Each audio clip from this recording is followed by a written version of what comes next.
పవన్ వ్యాఖ్యలకు సమాధానం చెప్పేదెవరు? గత వారం 10 రోజులుగా ఆంధ్రప్రదేశ్, తెలంగాణ రాష్ట్రాల మధ్య రాజకీయ వాతావరణం భీకరంగా మారింది. ముఖ్యంగా అనవసరంగా రాజకీయ వాతావరణాన్ని వేడెక్కించారా అనేటువంటి అభిప్రాయం చాలామందిలో ఉంది.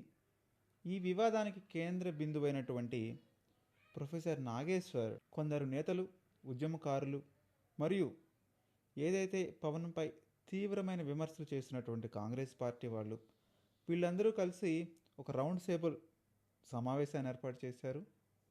దీనిపైన కూడా చాలా విమర్శలు వెల్లువెత్తాయి. ఈ అంశాన్ని ఆంధ్ర, తెలంగాణ రాష్ట్ర ప్రాంతాల మధ్య వివాదంగా మలచేటువంటి ప్రయత్నం జరిగిందని విమర్శలు వచ్చాయి. అయితే పవన్ కళ్యాణ్ హైదరాబాద్లో నిర్వహించినటువంటి ప్రెస్ మీట్లో తనపై జరుగుతున్న అసత్య ప్రచారాన్ని ఖండిస్తూ తాను తెలంగాణ వ్యతిరేకిని కాదు అని స్పష్టం చేశారు. ఒక సిరీస్ ఆఫ్ వీడియోస్ని, సిరీస్ ఆఫ్ పోస్ట్ని పవన్ కళ్యాణ్ తన శీలాన్ని నిరూపించుకునే విధంగా ఎక్స్లో పోస్ట్ చేయడం జరిగింది. తన మాటల్ని బలంగా ప్రజల్లోకి చొప్పించే విధంగా తనను తాను ఎక్స్పోజ్ చేసుకోవడం తెలిసిందే. కేసులు పెట్టడం ద్వారా రాజ్యాంగబద్ధమైన హక్కును అణిచివేయటం ఎంతమాత్రమూ తగదు. దానిని ప్రాంతీయవాదంగా చూపించాలనుకోవడం కూడా సరైంది కాదని చెప్తున్నారు.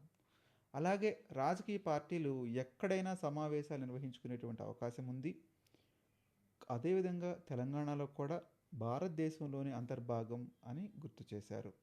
నిజానికి స్వేచ్ఛ, స్వాతంత్ర్యం ఉండేటువంటి హక్కు ప్రతి భారతీయుడికి ఉంటుంది అని చెప్పారు. కానీ ఈ ప్రెస్ మీట్ ద్వారా పవన్ కళ్యాణ్ తనపై వచ్చిన ఆరోపణలను ఖండిస్తూనే ఏదైతే తెలంగాణకు రావాలంటే పాస్పోర్ట్ ఉండాలా, తెలంగాణ పాకిస్తాన్లో ఉందా అనేటువంటి కీలకమైన వ్యాఖ్యలకు ఎవరూ సమాధానం చెప్పలేదు. ఈ వ్యాఖ్యలు ఎలా ఆపాదించుకోవాలంటే తెలంగాణ కూడా భారతదేశంలో అంతర్భాగమే అనేటువంటి వైఖరి ప్రజలకు స్పష్టంగా వివరించగలిగారు. ఈ మొత్తం వివాదంలో కాంగ్రెస్ పార్టీ కొద్దిగా ఓవర్గా యాక్ట్ చేసిందా అనేటువంటి అభిప్రాయం కూడా కలుగుతుంది. జనసేనకు మాత్రం తెలంగాణలో కొత్త గుర్తింపు వచ్చింది అని కొంతమంది పొలిటికల్ పండిట్స్ చెప్తున్నారు. ముఖ్యంగా హైదరాబాద్ సహా తెలంగాణలో పూర్తిగా కొంతమేర జనసేన రీయాక్టివేట్ అవడానికి పనిచేసింది. హైదరాబాద్లో రాబోయే కాలంలో జిహెచ్ఎంసీ ఎలక్షన్స్ జరగబోతున్నాయి. 3 కార్పొరేషన్స్లో జనసేన ప్రభావం ఎంతో కొంత ఉండేలా కనిపిస్తుంది. అదేవిధంగా ఆంధ్ర మూలాలు ఉన్న వారిలో ఈ పరిణామాలు కొత్త చర్చకు తెరలేపుతున్నాయి. జనసేన కొంత యాక్టివేట్ అవుతుందా అని. నిజంగా పవన్ కళ్యాణ్ ధైర్యంగా స్పందించడం, ఏదైతే సెటిలర్స్ ఉన్నారో సెటిలర్స్ టైప్ మాట్లాడటం కూడా జనసేనకు కొంత రాజకీయంగా లాభం చేకూర్చే అవకాశాలే ఉన్నాయి. మీరు కూడా మీ అభిప్రాయాన్ని తెలియజేయండి. జనసేన ఈ ఇష్యూలో కొంత రియాక్టివేట్ అయ్యిందా? రేపొచ్చే జిహెచ్ఎంసీ ఎలక్షన్స్లో ఏదైనా ప్రయోజనం చేకూరుతుందా?